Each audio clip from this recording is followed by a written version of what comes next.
A new patch is live on the Overwatch PTR, and I'm here to go over all these changes with you so you are up to date on what's in store for Overwatch. Hey everyone, this is D.Va here, and thank you for joining me. So let's go ahead and get started.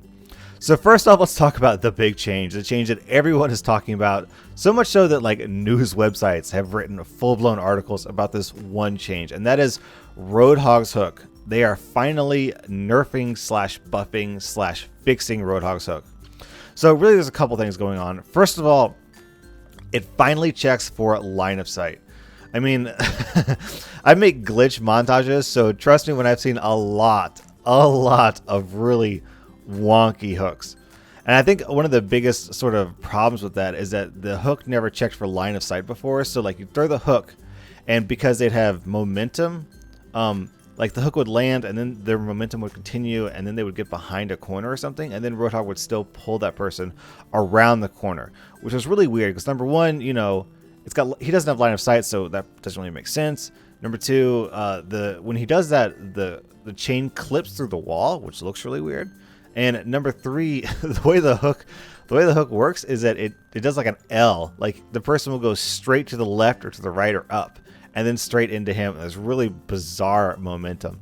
So finally, the chain hook will check for line of sight. So if you hook someone and when you try and pull them back, if they are no longer in line of sight, then the chain just won't work. It'll sort of get deflected, like what happens if you try and hook a Genji who's deflecting or a Zarya who's shielded. It just won't work at all.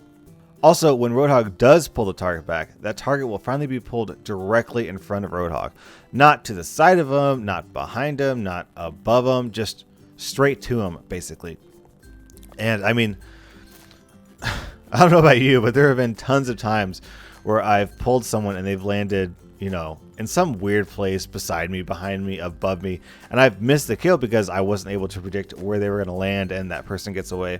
And I mean, that can be just as frustrating for the person who gets pulled as it is for the ROADHOG himself. Overall, I think this is probably considered a nerf to the hook just because he can't pull around walls anymore. I mean, obviously the consistent pulls are going to be a slight buff there, but just losing the line of sight thing is pretty major. So I think that it's going to be a nerf, but I think it's going to be a nerf that everyone can be happy with, even ROADHOG players, just because it's really frustrating. I play a lot of ROADHOG. And when you land a hook on a Genji and they get pulled behind you and you don't see that coming and they dash away to safety, that's super frustrating.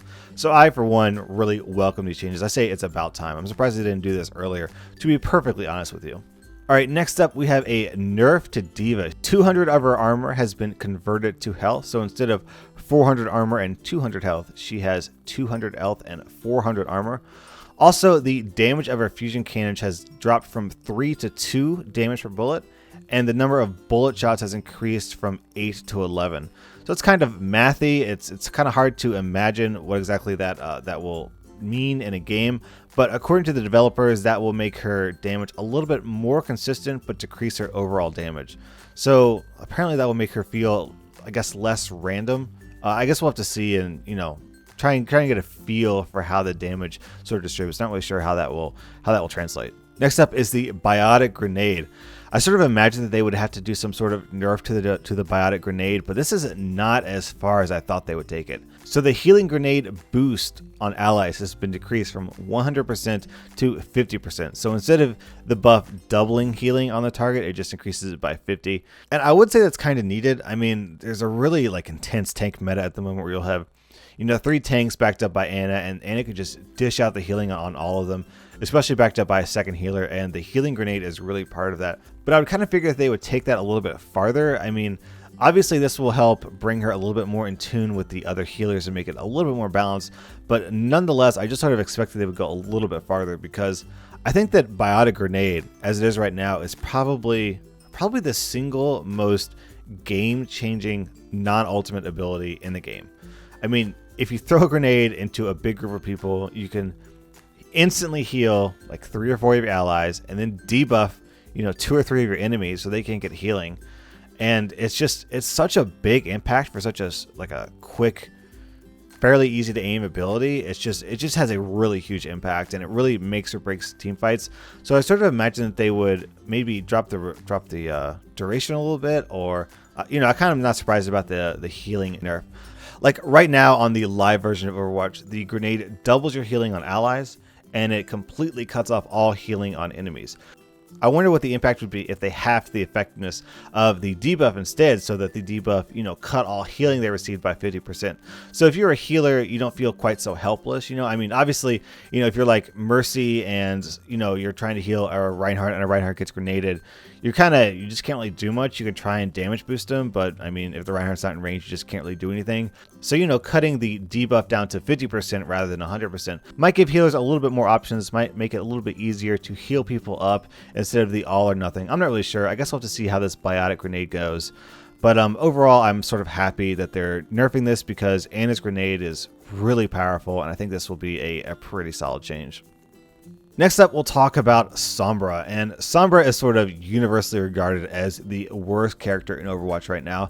And what they're doing is they're changing the hack time from 1 second to 0.8 seconds, so a very, very, very slight buff.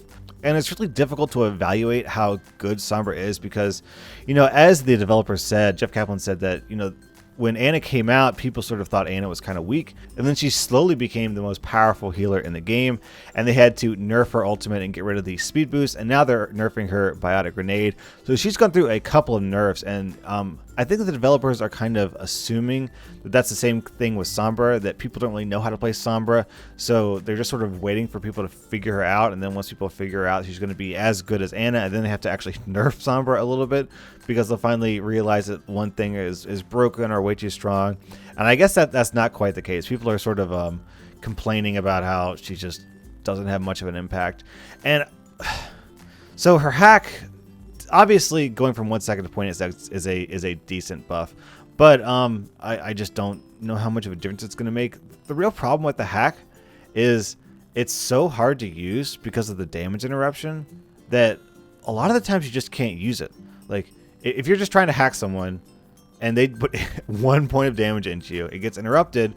So it often feels like there's no real point in doing it. You're just better off left clicking, especially if it's on someone of relatively low health, like a Reaper. I mean, I was actually playing against a Sombra the other night, and I was playing as a Reaper, and the Sombra kept coming behind me and hacking me. And I'd hear the animation, I'd turn around, I'd be like, Sombra, I'm Reaper. I don't care if you hack me. Well, I mean, if you're close enough to hack me, that means I'm close enough to shotgun you, and then I just shotgun her and I kill her. Obviously, hack isn't really meant for Reapers. It's meant more for bigger targets like Reinhardt or Roadhog, where you can't just quickly burst them down with the left click. So overall, this is a buff to Sombra. Is it the buff she needs? I don't know. I almost have to wonder what her hack would be like if it ignored damage interrupt. It would definitely make it more useful, way more useful. You'd be able to use it on targets like Pharah or Tracer much more reliably, but we'll have to see. I guess, I don't know. I can't imagine coming into a game and seeing Sombra as the new Genji. I don't really think that's going to happen, or even less likely Sombra as the new Soldier. I guess I don't think that will happen either. So next up are the UI and interface changes. So the kill feed has been changed a little bit. They're making so that if you kill someone with an ultimate, the ultimate is displayed into the kill feed. So make it a little bit easier to tell who kills what and how. It's not just like, fire in the hole, and then you see Junkrat kills through people immediately. You'll just have to assume that that's all from the tire. Now you'll know, 2 are from the tire and 1 is from a random steel trap mine or something. Also, anyone who's killed by a headshot will be shown with a red icon. So, if there's an enemy Widowmaker on the team and she's getting red arrow, red arrow, red arrow, or red icon, red icon, red icon, you can know that Widowmaker is getting tons of headshots and we need to do something about that Widow as soon as possible. So overall, this will bring the kill feed a little bit closer to what we're expecting from a lot of other games where it shows, kill feed information, gun information in the kill feed. So I'm really looking forward to that change. And finally, they've made changes to the emote wheel. You can now equip up to 4 emotes, sprays, and voice lines from the hero gallery. So the way this works is you bring up the emote wheel, then you press left click or right click to bring up the respective emote or voice line wheels. And, I gotta say, this is a pretty solid change. It just makes the game a little bit more customizable. But one of the nice things about this is that, I don't know about you, but I mean, with so many different cosmetics to choose from, I kind of lose track. So a lot of times I don't even know what emote I have equipped. I don't know what voice line I have equipped. I mean, obviously I'll have a couple of favorite characters, and I'll know what my emotes and my voice lines and my sprays are for those characters because I play them a lot. But, if I like, oh, I guess I'll play this character. I haven't played this character in a while, and I want to emote. I got no idea what the emote is, so it's a little bit difficult for me to convey, you know, the emotion or the message that I want to convey, because I don't know if it's going to be a laugh. I don't know if it's going to be a sit, because I don't memorize the cosmetics I have on all characters. Obviously, making this change will make players more able to, you know, convey the messages that they want to convey more easily and with more precision.